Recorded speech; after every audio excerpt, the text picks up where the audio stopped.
बहुत पुरानी बात है। एक जंगल में एक लोमड़ी और एक सारस रहते थे। ये दोनों बहुत अच्छे दोस्त थे।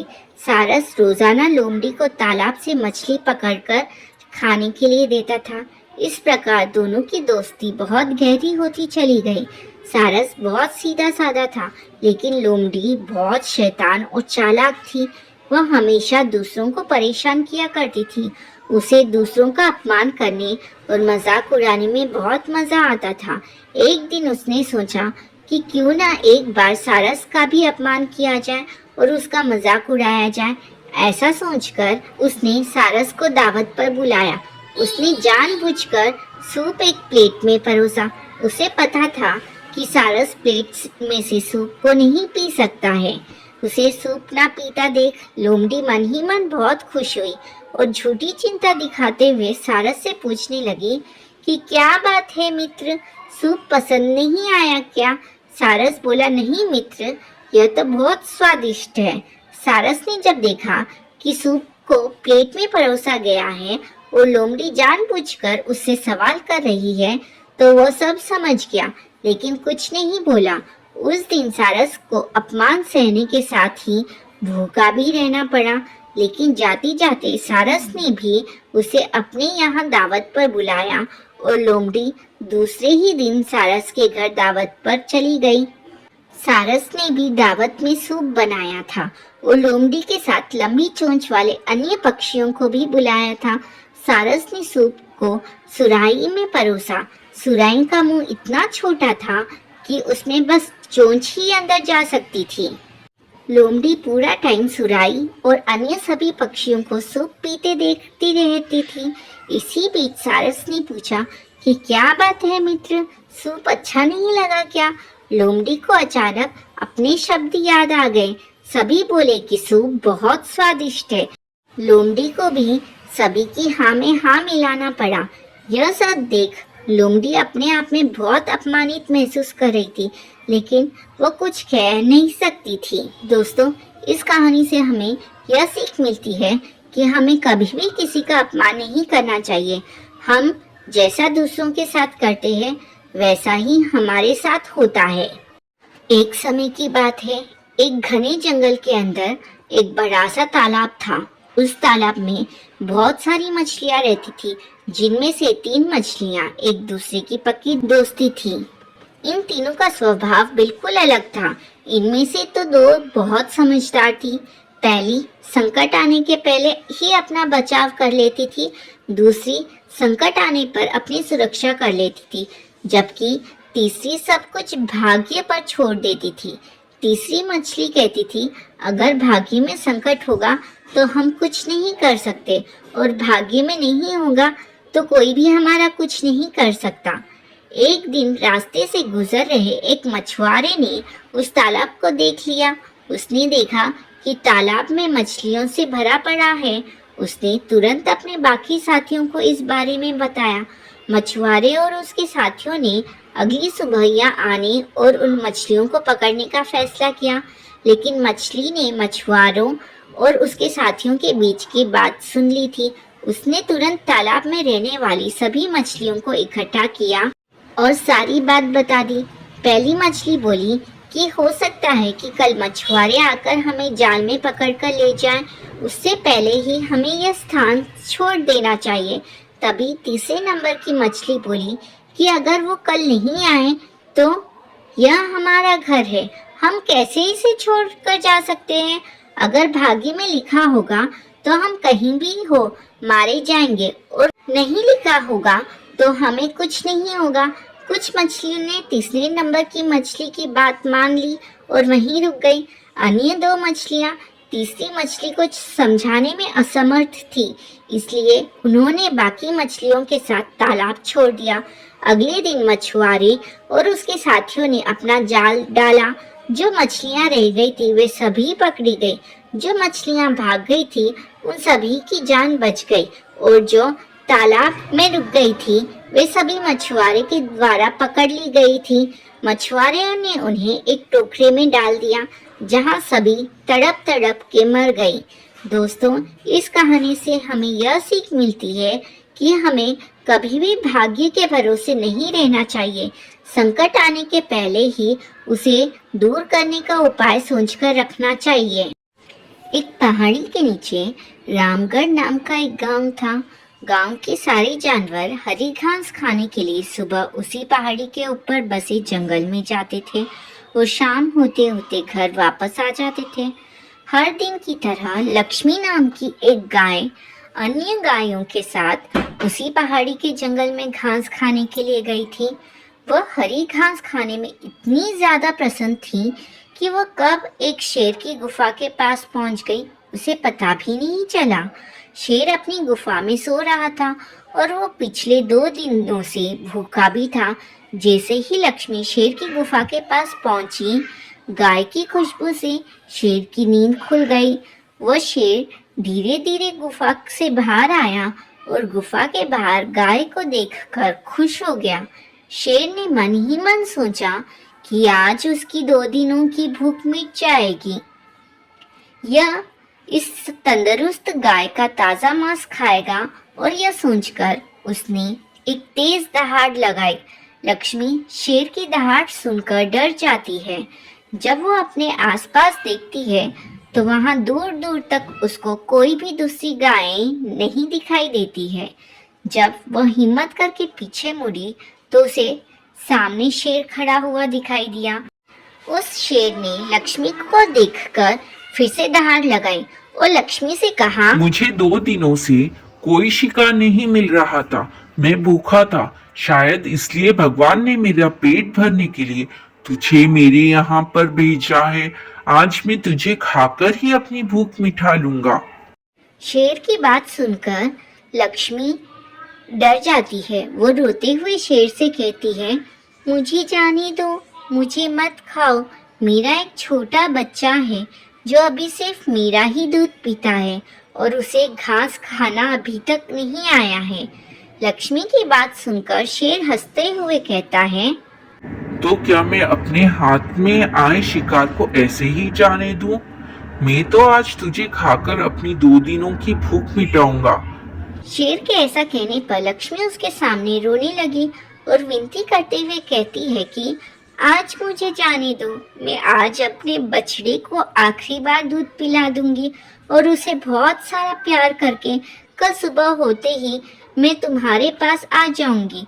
फिर तुम मुझे खा लेना और अपना भूखा पेट भर लेना। शेर लक्ष्मी की यह बात मान लेता है और धमकी देते हुए कहता है कि अगर कल तू नहीं आई तो मैं तेरे गांव आऊंगा, फिर तुझे और तेरे बेटी दोनों को खा जाऊंगा। लक्ष्मी शेर की यह बात सुनकर खुश हो जाती है और शेर को अपना वचन देकर गांव वापस चली जाती है। वहां से वो सीधे अपने बछड़े के पास जाती है, उसे दूध पिलाती है और बहुत सारा प्यार करती है। फिर बछड़े को शेर के साथ हुई सारी घटना बताती है और कहती है कि उसे अब अपना ख्याल खुद ही रखना होगा।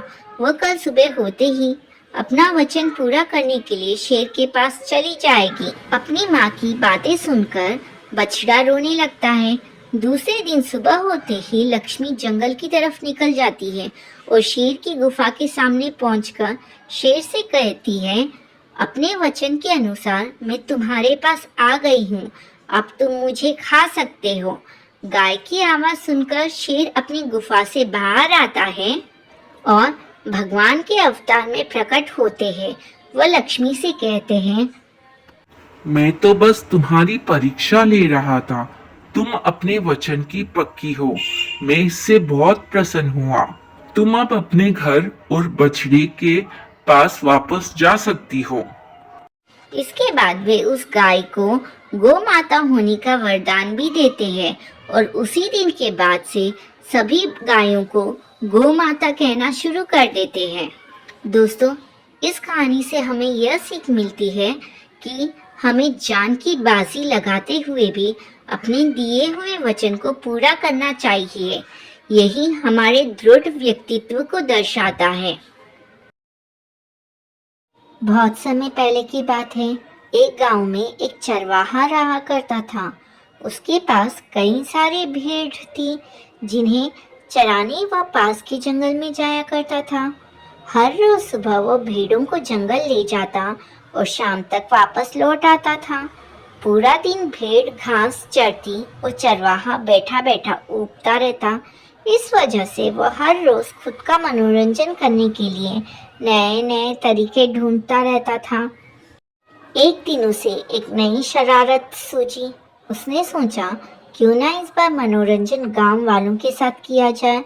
यही सोचकर उसने जोर जोर से चिल्लाना शुरू कर दिया, बचाओ बचाओ, भेड़िया आया है, भेड़िया आया है। उसकी आवाज सुनकर गांव वाले लाठी और डंडे लेकर दौड़ते हुए उसकी मदद करने आए।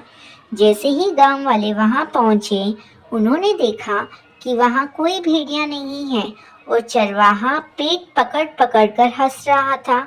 हा हा हा, बड़ा मजा आया, मैं तो मजाक कर रहा था। कैसे दौड़ते दौड़ते आए हो सब, हा हा हा। उसकी ये बातें सुनकर गांव वालों का चेहरा गुस्से से लाल पीला होने लगा।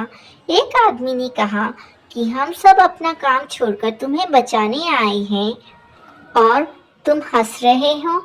ऐसा कहकर सभी लोग वापस अपने काम की ओर चले गए। कुछ दिन बीतने के बाद गांव वालों ने फिर से चरवाहे की आवाज सुनी, बचाओ बचाओ, भेड़िया आया है, बचाओ। ये सुनते ही वो फिर से चरवाहे की मदद करने के लिए दौड़ पड़े। दौड़ते दौड़ते आवाज गांव वाले वहां पहुंचे तो क्या देखते हैं? वो देखते हैं कि चरवाहा अपने भेड़ों के साथ आराम से खड़ा है और गांव वालों की तरफ देखकर जोर जोर से हंस रहा है। इस बार गांव वालों को और गुस्सा आया। उन सभी ने चरवाहे को खूब खरी खोटी सुनाई, लेकिन चरवाहे को अकल न आई। उसने फिर 2-3 बार ऐसा ही किया और मजाक में चिल्लाते हुए गांव वालों को इकट्ठा कर लिया। अब गांव वालों ने चरवाहे की बात पर भरोसा करना बंद कर दिया था।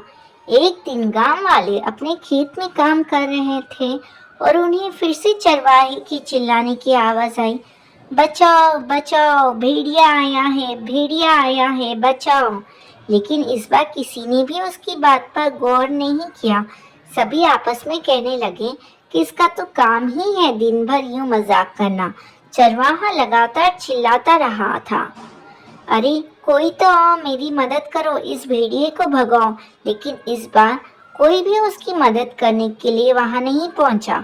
चरवाहा चिल्लाता रहा, लेकिन गांव वाले नहीं आए और भेड़िया एक एक करके उसकी सारी भेड़ों को खा गया।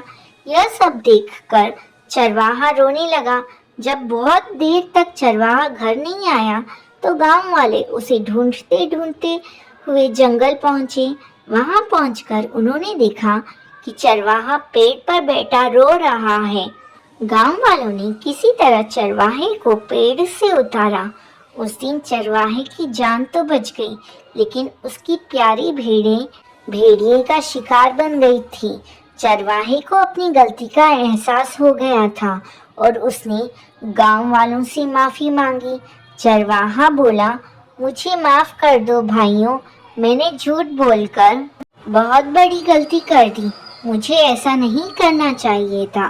दोस्तों, इस कहानी से हमें यह सीख मिलती है कि कभी भी झूठ बोलना नहीं चाहिए। झूठ बोलना बहुत बुरी बात है।